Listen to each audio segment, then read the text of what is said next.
5 करोड़ लंबित केसों और सुप्रीम कोर्ट के 70,000 लंबित मामलों पर चर्चा नहीं करेंगे, क्योंकि कई बार कोर्ट स्वयं ही अपने परिसर से अवैध अतिक्रमण को हटवाने में 20 वर्ष लगवा देता है, तो चलता रहता है, खिंच जाता है।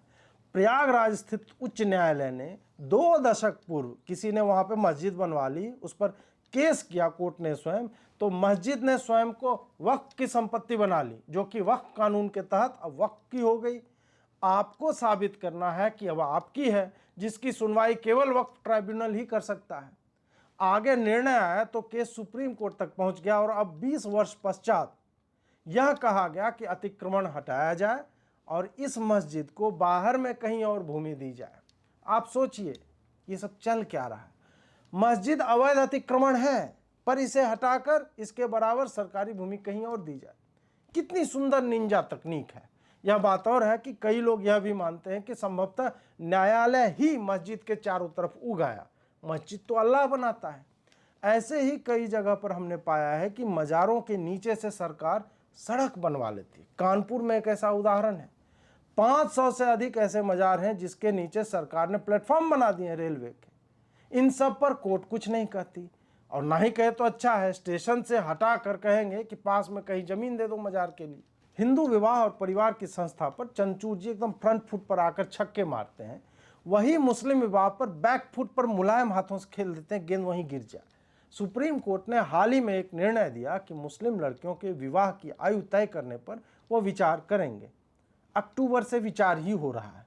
आप सोचिए कि हार्वर्ड से पढ़े लोग जो पत्नी के व्यभिचार को संवैधानिक ठहराते हैं, वो नाबालिग के विवाह की आयु पर कुछ भी नहीं बोल पाते। एक जगह संविधान लागू हो जाता है, एक जगह पर्सनल लॉ आ जाता है, एक जगह संविधान भी लागू नहीं होता, चंद्रचूड़ जी का अपना संविधान वहां लागू हो जाता है। यहां पर एक बात और ध्यातव्य है कि बलात्कारियों को लेकर भी कोर्ट के कई निर्णय आपको ऐसे लगेंगे कि बलात्कारियों को प्रोत्साहित किया जा रहा है। कोई योजना कोर्ट ने चलाई है, बलात्कारी प्रोत्साहन योजना। ऐसे कुछ विषय हैं जिसमें न्यायालय ने यह तक कह दिया है कि यदि बलात्कारी पीड़िता से 1 वर्ष के भीतर विवाह कर ले तो उसे बेल दिया जा सकता है। ऐसे ही एक अन्य केस में मध्य प्रदेश की उच्च न्यायालय ने बलात्कारी का दंड यह कहकर कम कर दिया कि उसने रेप करने के बाद नाबालिग को जीवित छोड़ दिया था। हाल ही में शिवसेना मामले में सुनवाई करते हुए चंद्रचूड़ ने कई बार वह बातें कही जो एक जज को नहीं कहना चाहिए था, लेकिन वो जज हैं, वो कुछ भी कर सकते हैं।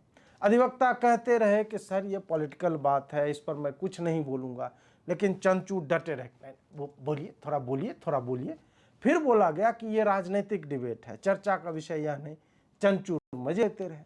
बीच में एक ने शम्मा अपनी ओर खींचकर एक शेर भी सुना दिया।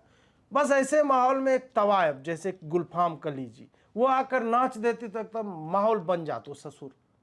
ऐसा लग रहा था कि थोड़ी देर में जस्टिस चंद्रचूड़ उद्धव ठाकरे जिंदाबाद, बाला ठाकरे जिंदाबाद ये नारे लगाते हुए तीर धनुष निकालकर तुषार मेहता की छाती में एक तीर मार देते।